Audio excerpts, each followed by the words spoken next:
This is Joy Paris with Network.tv. On Friday, July 11th, Netflix premieres Hemlock Grove. Expect more blood and gore than ever before.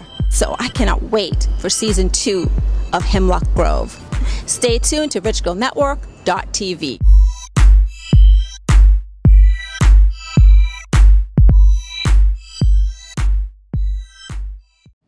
What are audiences going to get from season 2 that's going to blow them away?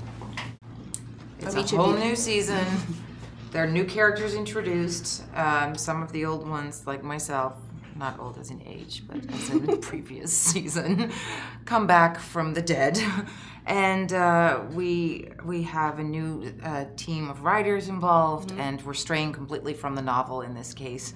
So it's just very exciting new season with a lot of developments. Yeah, in season 1, it's about getting everyone into the show. And what was great was because Netflix puts everything on at once, we always approached it like a 13-hour movie, and we could sit and watch the whole season and go, okay, this is what we like, this is what we want to do different. And we were really stretching season 1 to fit the novel, but now that we could go in any direction, we brought an amazing showrunner, Chick Egley, who worked under James Cameron on Dark Angel, worked with so many great people. And he was he's like, okay, I love the show, but here's what I do, and had incredible ideas.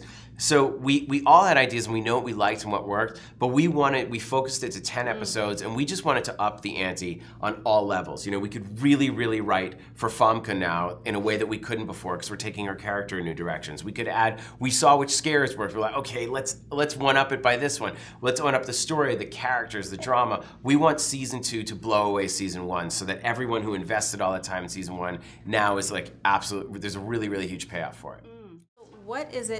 What's the difference for you coming from the feature now into transition into television? Was there a difference in how you approached it or not?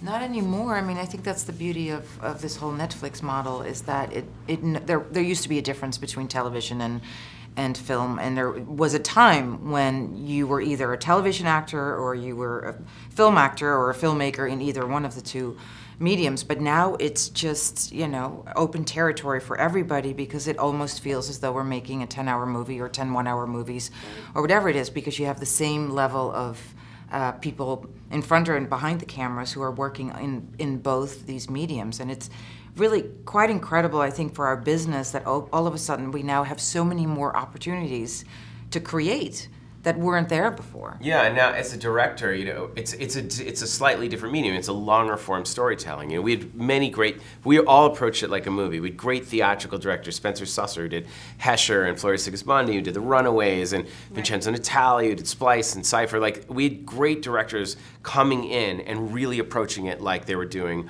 a 1-hour movie, but that was part of this bigger, broader canvas, and it is really fun to watch them as such. So, as you know, when you're making a movie, you have kind of full control over everything, but television is a much more collaborative process, but you can collaborate in a way and make it cinematic in a way that you never ever could before. Also, you're launching the show globally. You know, we're not making a television show that airs in one territory and then goes, you know, I was just in Chile, and, you know, Breaking Bad, at the time there was the finale, was happening everywhere. Everyone's wearing the Heisenberg shirts, or Game of Thrones, or Orange is the New Black, House of Cards, you know.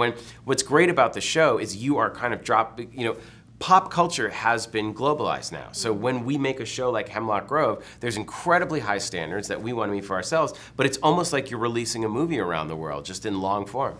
Great. Well, what I think is really wonderful is that, I mean, especially with social media, you would think this is an opportunity for everybody to have spoilers constantly, but people are very respectful of one another because you watch it at your own leisure whenever you want to. So some people on Friday night have watched all 10, whereas others are going to take a month before they have the time to get through all of them. But you can still do it and not, you know, have to worry about already knowing everything.